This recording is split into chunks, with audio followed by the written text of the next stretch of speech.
সুন্দর football tournament যারা আয়োজন করেছেন, সকল আয়োজক কমিটি সদস্য, বিশেষ করে আমাদের এখানে সোলাইমান শিকদার ভাই সহ সোহেল শিকদার ভাই সহ যারা এই টুর্নামেন্ট আয়োজনে গুরুত্বপূর্ণ ভূমিকা পালন করেছেন, বিভিন্ন ভূমিকা রেখেছেন, সকলকে আমার পক্ষ থেকে প্রাণঢাল অভিনন্দন শুভেচ্ছা জানাচ্ছি। বিশেষ করে যারা আজকে এই কষ্ট করে খেলা উপহার দিয়েছে, এই অনেক দর্শক এখানে উপস্থিত হয়েছে, তাদেরকে আজকে চমৎকার করে খেলা উপহার দিয়ে আমাদেরকে মাঠকে উজ্জীবিত করে রেখেছে। সেই জন্য আমি উভয় দলের খেলোয়াড়দেরকেই ধন্যবাদ জানাই।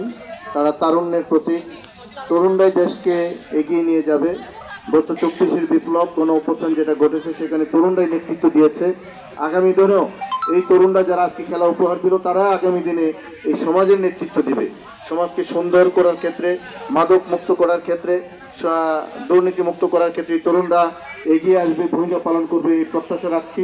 সকলকে আমার পক্ষ থেকে আবারও ধন্যবাদ জানিয়ে আজকের সুন্দর আয়োজনের জন্য যারা আবারও ভূমিকা পালন করেছেন, আমাদের জামাতের বিভিন্ন পর্যায়ের যারা নেতৃবৃন্দ আছেন, বিশেষ করে উপজেলা নায়েবে আমির, এখানে আমাদের ভাওয়াল মির্জাপুর ইউনিয়নের ভারপ্রাপ্ত আমির সহ আমাদের সম্মানিত স্যার আছেন, মান্নান স্যার আছেন, প্রবীণ মুরব্বী আমাদের সোলাইমান শিকদার ভাই আছেন সহ সবাইকে আমার পক্ষ থেকে আবারও প্রাণঢাল অভিনন্দন শুভেচ্ছা জানাচ্ছি। সকল দর্শকদেরকে ধন্যবাদ জানিয়ে আমি আমার বক্তব্য এখানে শেষ করছি। আসসালামু আলাইকুম ওয়া রাহমাতুল্লাহি ওয়া বারাকাতুহু।